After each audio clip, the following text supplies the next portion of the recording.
What's going on YouTube? Thanks for tuning into the channel. Welcome to Oso Simplified, where I simplify life for you because life should be simple, but simple doesn't mean easy. So this video here is coming to you with the topic of most people don't live the life they want, so why do you follow them?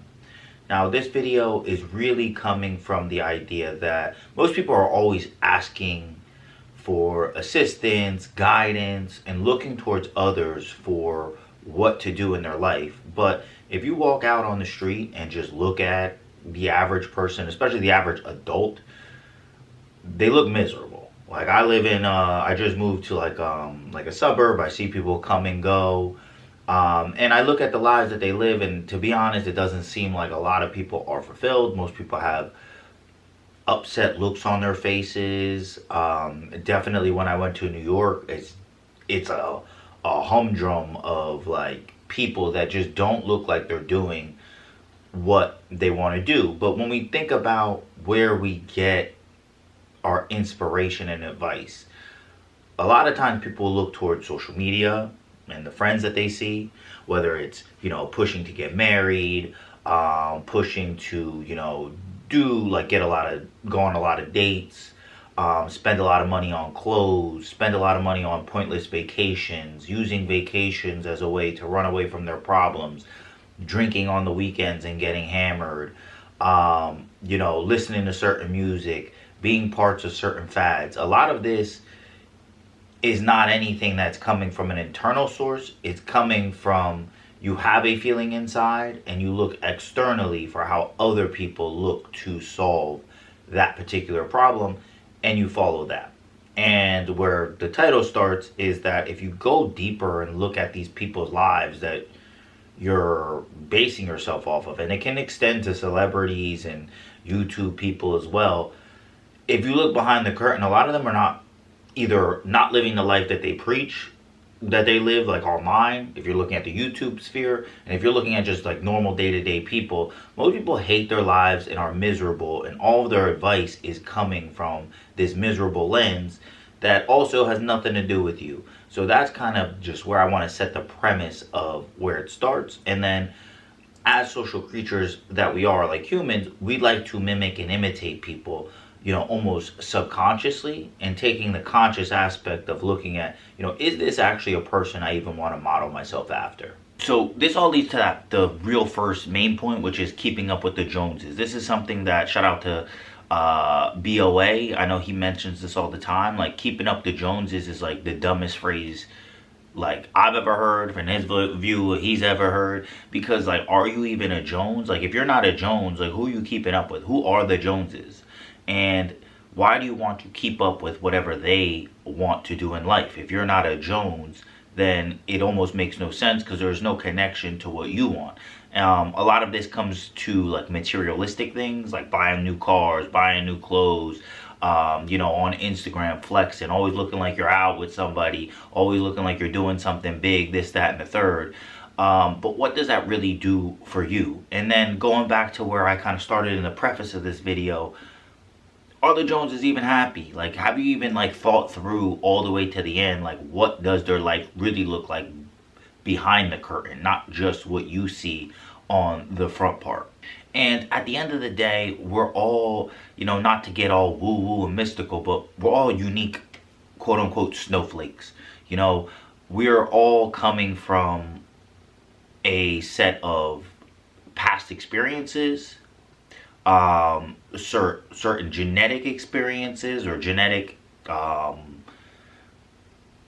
qualities, I guess you could say. That's not the word, but you're a mixture of your environment, your genetics, your past, your history, your the way you think, the time you were born. All of that has come to create something that has never existed in the world. It's like the concept that you can never step in the same place exactly the same way. So even the idea of keeping up with the Joneses is actually a distraction from what you ultimately want to do, because nobody really cares about you the way you care about you, and nobody even knows what you have inside you besides you. So to follow anyone else besides yourself as your guiding light is a like a task in futility. It's going to lead to a negative outcome inevitably. So that's the first point. Just idea of keeping up with the Joneses is one of the dumbest things I ever heard. You should not aspire to do that. And connecting to the idea that you're the only one that really cares about yourself. When you think back to why you're not doing the things that you know you need to do, because that's kind of that's my philosophy, my belief. I think deep down inside, most people know what they need to do. They know what they need to do to get that monkey off their back. They know the actions they need to do. They just don't do it. A lot of YouTube, and I think this is kind of the wrong angle, what they try to press on you is because you're lazy. I really don't think it comes down to laziness. I think it's fear. I think most people are not doing the things they need to do because they're fearful, because you're stepping into a realm that is called the unknown. You don't know how it works. You don't know how it ends.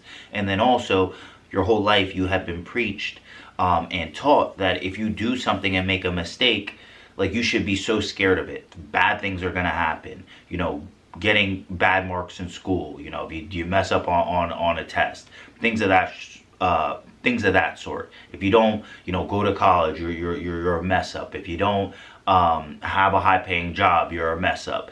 Like, a lot of these ideas lead you to follow the path that is beaten by other people. But once again, they weren't born in your time and they aren't you. So a lot of their advice, one, can be outdated, which especially in this day and age, if you're listening to your parents and looking at them as like the oracle of wisdom, once again, they're speaking from a level of fear that they want things to work out for you and they want to control it. But most times they don't know what they're talking about. And a lot of you, when you look at your parents, do you want your parents' lives? And if those answers are no, then there is no reason to follow it. But getting back to the fear aspect, I think a lot of people are scared. And it comes down to, what are you really scared of? And I think what it really comes down is a lot of people are scared to actually listen to themselves. They haven't really been brought up to think that their imagination, their creativity, their thoughts, their will, the things that aren't tangible, that other people can't see and grab onto, you're kind of taught that that stuff doesn't matter. And then when you start to internalize that on yourself, you start to think that you don't have certain things that other people have that might appear to be doing something that you want to do. So, for instance, like, if you know that this is something, actually, this is a great example because this is something that happened to me. There was a long time where I would try to go to bars all the time. Now, I worked in bars and that was fine for me. When I'm working, you know, kind of leading the show and doing things like that, it was fine. But going out to bars on a repetitive basis, there was a period in my mid-20s where I would be out with people and just not having fun. Like, and it was very hard for me to admit it to myself that, you know, this might not be like the venue for me to blow off steam, but because everybody else blows off steam this way, that's the way that I would go as well. And that never really made sense to me. I woke up tired. I went to bed late. You know, I might have got a little bit of peace sleep, but it was definitely not generally worth it. It was honestly low quality peace sleep. I never really felt like I met very, very high quality people in bars and clubs and things of that sort. A lot of money, because if you drink out at a bar, it's like, basically you're paying a 6-pack for each drink. So a lot of those things made me realize that I was wasting a lot of time doing something that was not, you know, congruent to what I wanted to do, but was congruent to what other people wanted to do. And then that idea of listening to them denied myself, and it was because I was scared of what myself was telling me to do, which is, you might want to spend, and that's really a time where I started to get more into working out. Then I found MMA and jiu-jitsu, and it was something I wish I did a little bit earlier. Like in my earlier 20s, I could have started this and I'd be at a whole different trajectory, but you know, you can't cry over spilled milk. I started in like kind of my mid to late 20s. But it was something that kind of took away a lot of, I didn't really have as much time to party and drink as much as I did before. And it was a routine that was a lot more sustainable. Not that I didn't drink and party, but I just didn't really do it in those venues. It would be more with a smaller group of people, me and a chick, something like that. That was more my style of thing. But I digress, because it's really not about that topic, but it's about having the confidence to listen to yourself, that all of the answers are already within you. No energy can be created. or destroyed, and all knowledge is ultimately self-knowledge. So all of the answers to all of your questions are somewhere inside of your body, head, and mind. And the push to constantly look towards the external is really a coping mechanism because you're scared to listen to yourself. But when you really break it down, why do you think that other people, especially looking at that first point, if they're not living the lives they want, why would you think that their advice would be better than your own? There really is no logic to that thought besides the idea that when you were maybe like a kid, your parents did need to kind of like set some ground rules, or adults did need to kind of enculturate you into society. But once again, that was more about society and less about you, less about what you want and more about how can you function, seamlessly with everybody else rather than living with yourself and being able to look in the mirror at yourself. So I think ultimately the fear really comes down to most people don't have a lot of confidence in their self, their own decision-making ability. So they look to others as a cope and a scapegoat. So if it doesn't work, they have somebody to blame. But really when it comes down to is they're scared to listen to themselves. And what they need more than anything is courage. And what courage is not the absence of fear, but it's the ability to act in spite of the fear. And having the courage to be the person that they want to be, and leading to the final point of this video, it's having the courage to, one, be happy, and the courage to be disliked. Now this comes from two books, Courage to Be Happy and Courage to Be Disliked. I'm saying it in backwards order because they're written in this. Courage to Be Disliked was written first, Courage to Be Happy was written second. Very good books. You want to look at my book review channel I did like a few weeks ago. You can look at that. I kind of break down what it's about. But basically what this means is, number one, the courage to be disliked. The only way to know that you're acting in your own volition is that other people dislike you. Not that you're looking to be disliked, but that you're acting so true to your own core that somebody else who is different, that doesn't like what you're doing, doesn't like it, and you still do what you need to do. Now the courage to be happy, I think, kind of comes more even towards the inner of the courage to just do the things that make you happy and choose the lifestyle that you want to live. At any point of any day, you can choose to live a certain lifestyle. A lot of people feel like they can't change, like circumstances were done to them, but really they're making the active and proactive choice of choosing to continue to live the lifestyle that they don't like, because there are some things of that lifestyle that they do like, which is the predictability of it, which gets back to the fear, which they don't want to listen to themselves because they don't want to be pushed to the unknown where their deep inner self is trying to push them to, because that's where they know they need to go. So having that courage and acting in spite of the fear when you know you should do something is something that has the ultimate payoff. And it's, once again, something that you can't see. It's not a financial result, but it's a second form of payment of being the person you want to be.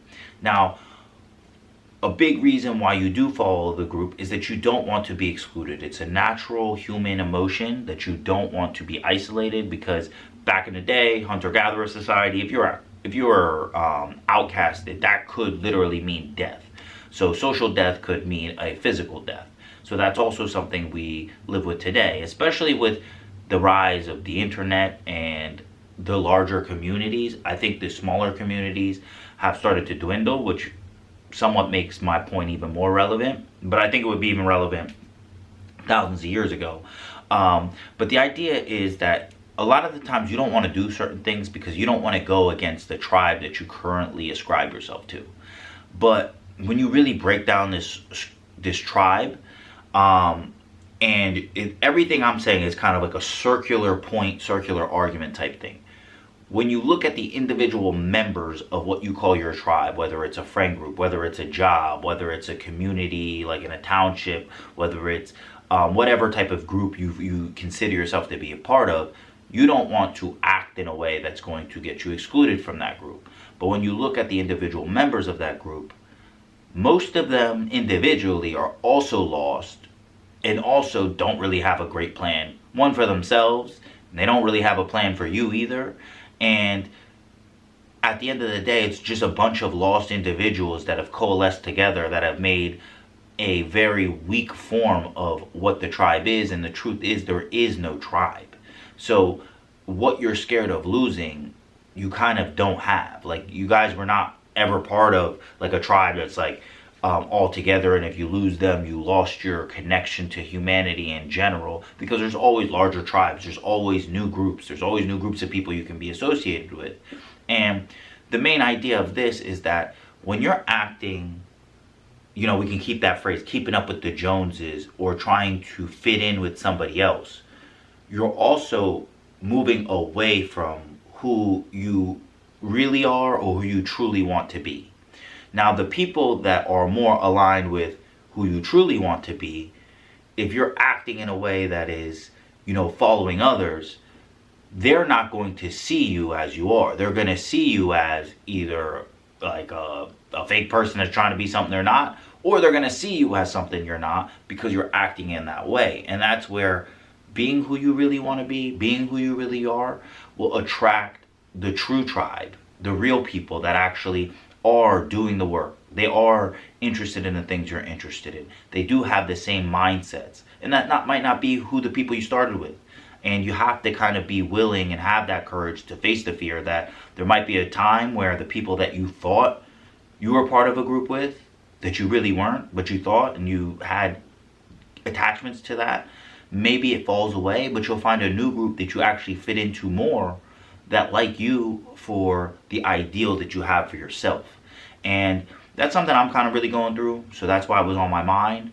But I do see a lot of this like social media type of pressure, where there's a lot of these people kind of coming out trying to tell you how to be, like how to be, especially when it comes to how to be the attractive guy, how to be the high value male, how to do this. And one was even saying you got to get a vasectomy. And it's like, dude, like these prescriptions that you're giving, or even if you want to call it a praxeology, whatever you want to say, it's really not tied to anything personal in the viewer.